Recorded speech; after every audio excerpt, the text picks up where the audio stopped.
Hi, my name is Mariana, and I'm here today with... Jose Hernandez.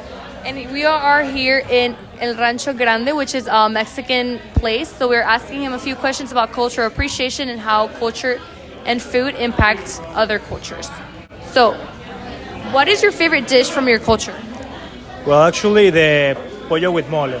Not for the chicken, but for the mole, which is a very traditional recipe. You're gonna love it because it's different in every place you eat it. Because it's a very particular result. It comes from generation to generations. Here in the restaurant, we use 37 type of chile, and we also have a recipe that I can share with you because it's Secret recipe. a secret recipe from the grandma. In your family, do you have a recipe book or something to share your recipes and pass along generations? Kind of, but that's because the recipes in Mexican food, all of them have history. All the salsas, the hot sauce. I mean, they take advantage of what their country is doing. They exploit their resources, basically. Exactly. Yes. That's why it's most of the food. It also has to be with chile, which is a really very particular species in Mexico. So, but going back to the recipe, so do you have a family recipe that you just share it down generations and tell your family and have a little book? Just learn by looking at people make it. You just learn by looking at people making it because you don't ask for a book. You only sit next to your Grammy and see how she cooks and you learn it. Thank you very much for your time. You're welcome. It's my pleasure. Thank you. Hi, good afternoon. We are here with Heidi. and we're in Pisco y Nazca, a Peruvian restaurant, and we're going to be asking her questions for cultural significance of food. So, the first question of today is, how do you see food playing a role in representing cultures and different traditions? Well, food specifically representing your culture, your country, because the different elements, the different vegetables mostly, right? Or fruits that only grow in your country. And that's why you make certain foods, certain recipes, and it tastes completely different than having it here, because in here you're not going to be able to have what you have there.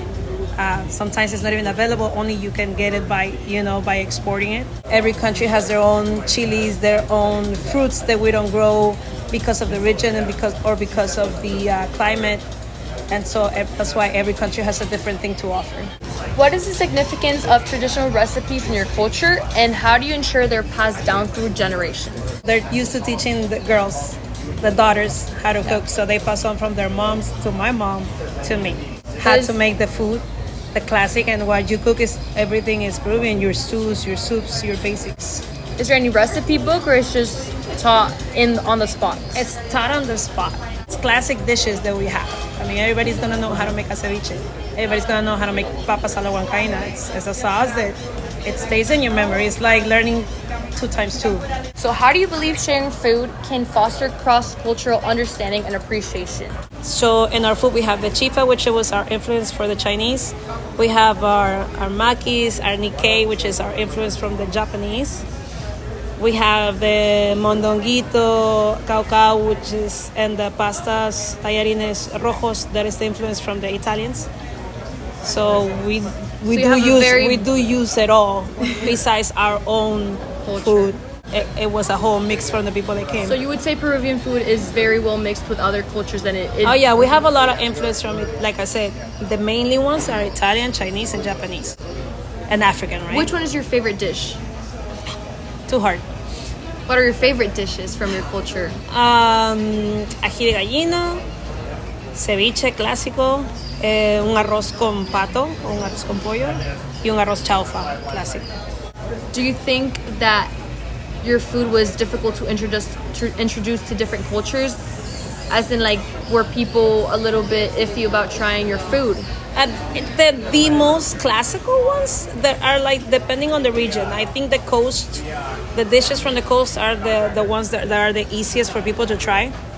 Even for ceviche, some people are like, oh, it's not cooked. I'm like, and for us, it's like, it is cooked and the lime juice is fresh. But the rest, they take it easily.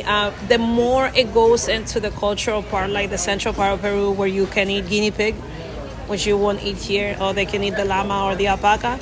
That will be a little bit hard. That's like a cultural shock.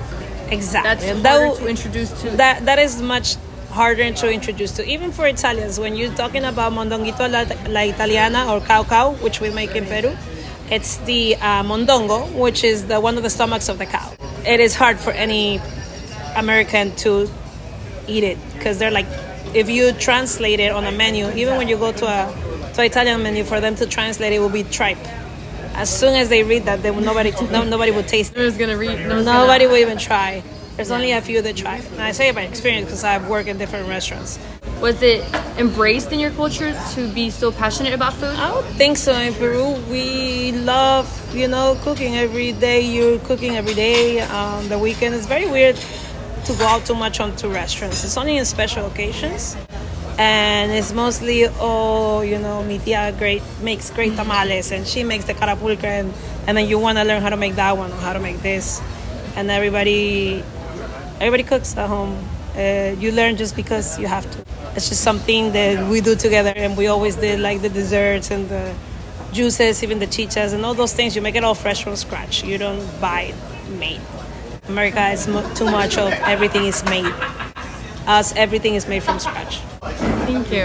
Welcome. Thank you so much for the interview. It was very interesting learning about your different perspectives on culture, food, and how you appreciate food in a different way, how you make everything from scratch. Thank you very much. A pleasure.